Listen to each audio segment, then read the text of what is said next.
नमस्कार दोस्तों, मैं हूं रजनीकांत। आप देख रहे हैं नेशनल थॉट्स।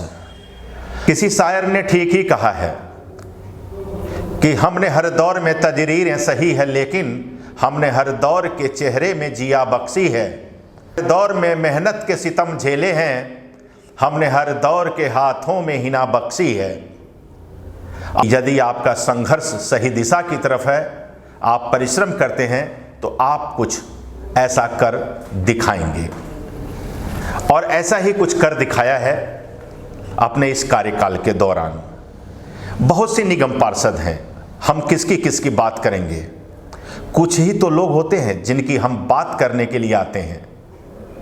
आखिरकार ऐसी क्या खास बात है सुजीत ठाकुर में, जो कि बिहार के दरभंगा डिस्ट्रिक्ट से चलकर आज दिल्ली जैसे महानगर में उन लोगों को सुविधा, राहत और जो प्रवासी लोग यानी कि अपने प्रदेश से दूसरे प्रदेश में अपने रोजगार के लिए आते हैं, शिक्षा के लिए आते हैं, स्वास्थ्य के लिए आते हैं, उनकी सेवा में तत्पर रहते हैं। तभी तो आज हम इनके पास आए हैं और आज हम इनसे बात करेंगे कि कैसे ये सब कुछ संभव कर पाए। काजल की कोठरी में बेदाग होकर निकलना एक बहुत बड़ी बात है। कितनी सारे आरोप प्रत्यारोप देख रहे हैं, सुन रहे हैं आप। बहुत सी बातें समाज में भी सुनाई देती है। इसके बावजूद भी आपने अपनी छवि को बरकरार रखा है, जिसकी वजह से आज हमें चलकर आपके पास आना पड़ा है। आप बताएं अपने बारे में हमारे दर्शकों को। मैं एक मिथिला के धरती से, माँ जानकी के धरती से मैं आता हूँ और माँ जानकी के आराध्य प्रभु श्री रामचंद्र जी हैं। तो उस धरती से आने के बाद हमने यहाँ जब आया दिल्ली, तो दिल्ली में हमने जो परिस्थिति देखी तो एक संकल्प लिया। आज़ादपुर सब्जी मंडी में मैंने 11 महीने नौकरी की और नौकरी के समय में जब पहला ही दिन मैं अगर मंडी में प्रवेश किया था, तो जो वातावरण था, जो भाषा था, मैंने वहाँ से एक सबक लिया कि अपने वंचित समाज को, पिछड़े हुए समाज को, पूर्वांचल समाज को हम इससे आगे ले जाएंगे। और वहाँ से मैंने अपनी संकल्प को एक ताकत बनाया और आज तक हमने अच्छे काम के लिए जो जिद ठाना, बजरंगबली का आशीर्वाद है जिससे मैंने पूरा भी किया, जिस जगह पे आया हूँ। तो इस प्रकार मेरा अपना ये संकल्प रहा, जो हमारे जो वंचित लोग हैं उनको हम कैसे सेवा करें। तो मंडी के माध्यम से भी, चाहे गरीब आदमी की शादी कराना हो, चाहे हमारे धर्म त्यौहार है, सरस्वती पूजा है, छठी मैया पूजा है, काली पूजा है, उस सब को भी दिल्ली में हमने काफ़ी विस्तार करने की कोशिश किया और आयोजन किया, जिससे कि समाज इकट्ठा हुआ।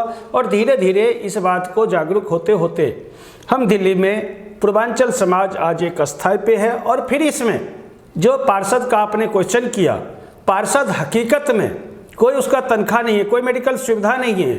और निगम में किसी भी प्रकार की, जो दिल्ली के मुख्यमंत्री जी हैं वो चाहते हैं जो निगम ना चले और हम अपनी अनारकी का काम करें। उस निगम में बड़ी समस्या थी, लेकिन मैं दावे के साथ कह सकता हूं आपके चैनल के माध्यम से, आज तक कोई अधिकारी, कोई भी पब्लिक, एक भी आदमी कह दे ये पूर्वांचल के बेटा, ये माँ जानकी के धरती से आने वाला बेटा, मैंने इनको 5 रुपये दिया है तो मैं राजनीति क्या फिर पुनः दिल्ली छोड़ दूंगा। ये संकल्प इसलिए कि किसी न किसी को कुर्बानी देनी पड़ती है। जिस हम पंडित दीनदयाल उपाध्याय जी का सपना और उनका विचार सुनते हुए आ रहे हैं, जो अंतिम व्यक्ति का सेवा करना है, तो निस्वार्थ से जब करते हैं तब ये कोई अधिकारी भी समझता है और तब ये जनता भी समझता है। इसमें कटु शब्द होते हैं क्योंकि सच बहुत कड़वा होता है। कई लोग हमारे साथी भी हैं जिनको ये कटु शब्द नहीं बर्दाश्त हुआ, क्योंकि मैंने उनको अनैतिक काम नहीं करने दिया। तो ये सारी समस्या आती है और मेरा ये प्रयास रहा है, जो भारतीय जनता पार्टी ने मुझे इस योग बनाया, एक गांव का गरीब बेटा, जो हमारा दरभंगा जिला में छोटा सा गांव है, वहां से आके आज़ादपुर मंडी में और देश में जहां से सब्जी का काम होता है, कोई ऐसा स्टेट नहीं है जिसमें हमने काम नहीं किया। डायरेक्टली सब लोग मुझे नहीं जानता हो, वहां से बिजनेस के अलावा फिर इस राजनीतिक में आया। और राजनीतिक में इतनी कठिनाई हैं, इतनी बुराइयां हैं, इतनी बदनामियां हैं, उसमें हम अपने समाज के लिए, अपने पार्टी के लिए, अपने संगठन के लिए, अपने सभी वर्ग के लोगों के लिए जो हो सका 5 साल अपना योगदान दिया। और चाहते हैं, मोदी जी जो ने कहा है, सबका साथ, सबका विकास, सबका विश्वास, सबका साथ, उस पर खड़े उतरने की कोशिश करें। आगे हमें जो संगठन मौका देगा हम उस पर काम करेंगे।